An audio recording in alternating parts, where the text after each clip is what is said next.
Lance over at Alehorn. I just thought I'd share with you a little bit, something a little different here, a little bit more about me.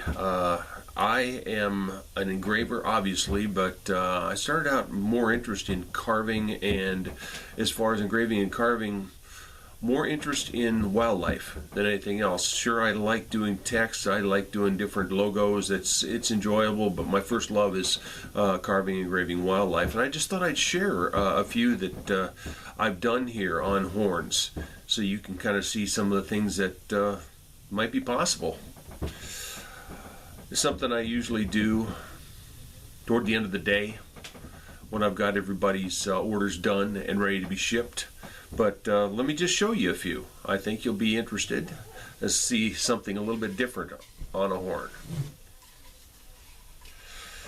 Okay, now this one, hopefully you can see it. I'll give you some close-ups with this too, but this is a greater kudu that I've carved on a double extra large horn.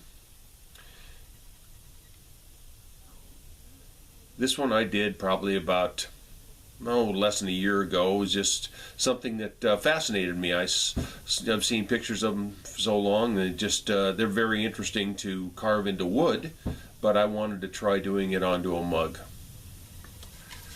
Now the next one I'm going to show you, I think you'll recognize it. Everybody's seen a white-tailed deer, but anybody out there that's an outdoorsman will notice on there that I decided to carve this one with a drop tine, a very, very rare mutation on an antler.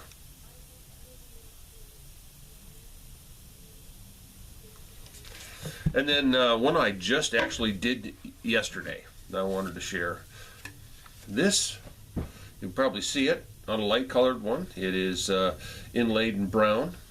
It's a big bull elk bugling, and you'll want to see a little close-up view of this one.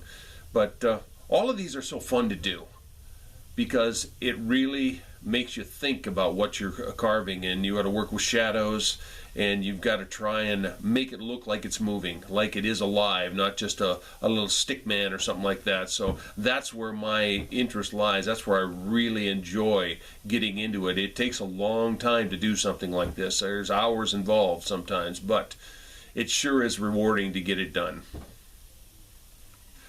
Let me show you a little bit of close-up on these.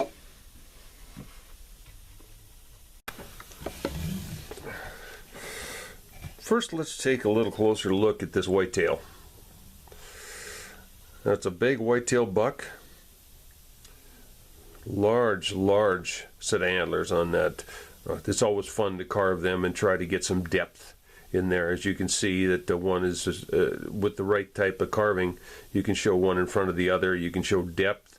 You can show shadow around the eyes, around the cheeks, and also muscling into the neck. So all of that is something that once you get an outline of an animal, you've got to take the time and try to make it jump off the mug. And hopefully I've accomplished that with this guy, because I really like it.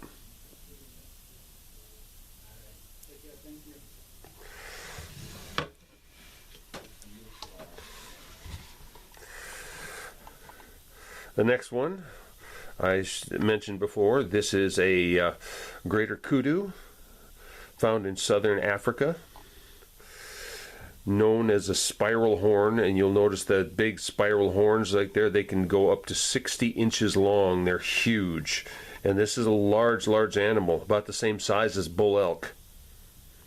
Might as far as height, and might weigh close to 600-700 pounds. So it's not just like a little deer running around. These are big animals, but they're also fascinating to look at and a lot of fun to carve. I really do enjoy carving animals that are from Africa. They're just all so different.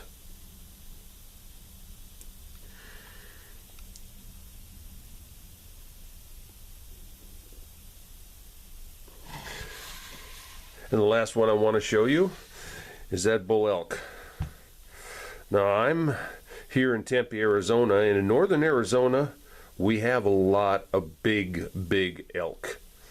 We have some of the biggest elk in the world here as far as the size of antlers, so they are absolutely huge.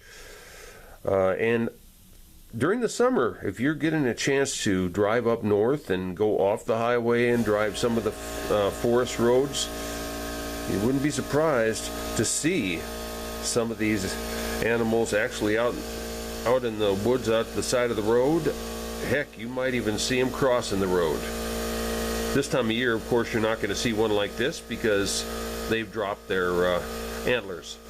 They drop their antlers every winter and grow that huge set of antlers, a new set every year.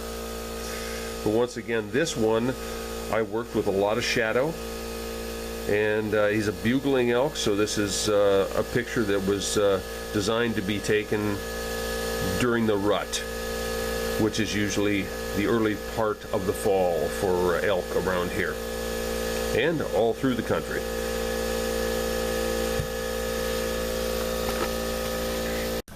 Well, I hope me showing some of the artwork I've done on mugs is interesting to you. And if you have any questions, don't hesitate to drop a comment or anything below. We'll be more than happy to get back with you and answer any questions you might have about this. But till next time, this is Lance over at Alehorn headquarters, and you have a great day.